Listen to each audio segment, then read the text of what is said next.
노벨상 수상자들의 오리지널 논문으로 배우는 과학, 세상에서 가장 쉬운 과학 수업, 우주 팽창 이론에 대한 책 브리핑을 갖다가 얘기를 해볼게요. 우주 팽창 이론, 프리드만의 방정식 또는 르메르트의 방정식, 물론 아인슈타인의 일반 상대성 이론을 이용해서 만든 방정식, 굉장히 어려운 그런 내용이에요. 그래서 사실 입자 물리를 전공하는, 특히 중력을 연구하는 물리학과 대학원생들이 공부할 수 있는 내용인데, 이 내용을 고등학생 정도의 수학으로 볼 수 있도록 책을 한번 꾸며봤어요. 그래서 우선 히스토리, 역사를 좀 많이 살펴보기 위해서 어떻게 해서 우주 팽창 이론에 대한 우주 팽창 방정식이 나오게 됐고, 우리 우주가 어디로 어떤 미래를 향해서 달려가고 있는가, 이것을 알려주기 위해서 역사를 쭉 과거부터 고찰을 해봤어요. 자, 그러다 보니까 우주에 대한 이론은 고대 신화서부터 시작해서 고대 그리스 시대 이야기, 아리스토텔레스라든가 아니면 피타고라스라든가 이런 많은 사람들이 그 우주에 대해서 얘기했던 이야기들을 먼저 그 서술해 보게 된 거죠. 자, 그러다 보니까 결국은 우주의 중심이 결국 태양이냐 지구냐 하는 그런 갈등 문제, 즉 다시 말해서 천동설과 지동설의 대립에 대한 이야기가 결국 진행이 되게 돼요. 그러면서 소위 얘기하는 이제 이 지구가 움직인다라고 하는 지동설의 창시자 코페르니쿠스가 프톨레마이오스의 천동설의 문제점을 지적하는 그런 장면들에 대해서 역사적인 부분이 아주 자세히 드러나 있고요.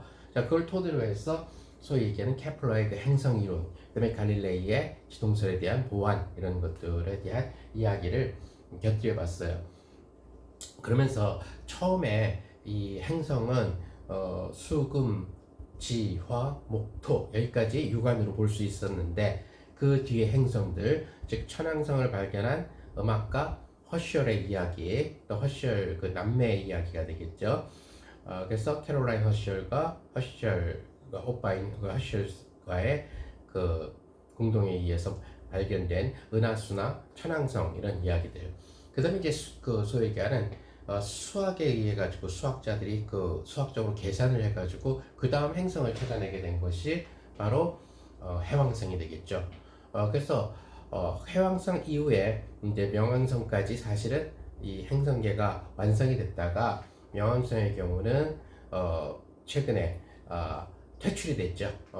명왕성의 위성인 이 카론이 명왕성의 절반 정도 크기로 커서 명왕성이 완벽한 행성 구실을 하지 못한다. 그래서 이제 외소 행성으로 이 격화되면서 명왕성은 더 이상 행성이 아닌 그런 형태가 되겠죠. 자, 그 뒤에 이제 소위 얘기하는 카이퍼 벨트나 오르트 구름에 대한 이야기들을 쭉 살펴봤어요. 자, 이제 그 다음에 이 책의 본론이 되는 결국 허블의 법칙 이야기로 들어갔는데, 결국 허블의 법칙 이야기로 들어가기 위해서는 아인슈타인의 정지 우주 모형, 즉 아인슈타인이 우주에 대해서 처음 얘기한 것은 그냥 항상 그 모습 그대로다. 그러니까 결국 우주 사이에서는, 우주의 이 물질들 사이에서는 만류인력이라고 하는 인력도 있지만, 중력이라고 하는 인력도 있지만, 기본적인 반발력이 있어서 이것들이 어떤 평형을 유지하고 있어가지고 항상 정지된 상태 그대로 그 모습이다. 여기에 대해서 소위 프리드만과 르메르트는 다른 생각을 가졌어요. 아인슈타인의 정지 평형 조건은 너무나 이상적인 그런 케이스다. 실제로는 그렇지 않을 것이다. 그러니까 다시 말해서 우주는 팽창하거나 수축할 수 있다. 그리고 현재의 우주는 팽창 중이다 라고 생각하는 것이 프리드만과 르메르트의 생각이었다는 거죠. 결국 아인슈타인과 프리드만, 르메르트의 주장이 대립을 보이기 시작했는데, 여기에 대한 결정타를 날린 관측이 바로 허블의 법칙이죠. 그래서 허블은 결국 우리와 우리 은하 밖에 있는 가장 가까운 은하를 발견을 했는데, 그게 바로 안드로메다 은하죠. 그래서 우리 은하와 안드로메다 은하가 서로 점점 멀어진다라고 하는 것을 결국 관측하는데 성공함으로 인해 가지고 결국 프리드만, 르메르트의 생각이 옳다라는 것을 결국 입증하게 됐다는 얘기가 돼요.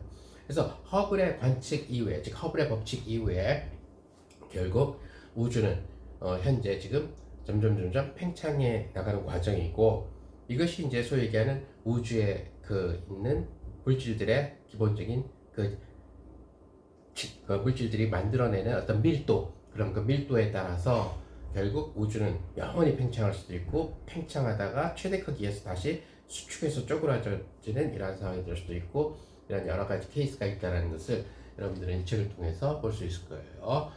네, 다음에 뵙겠습니다.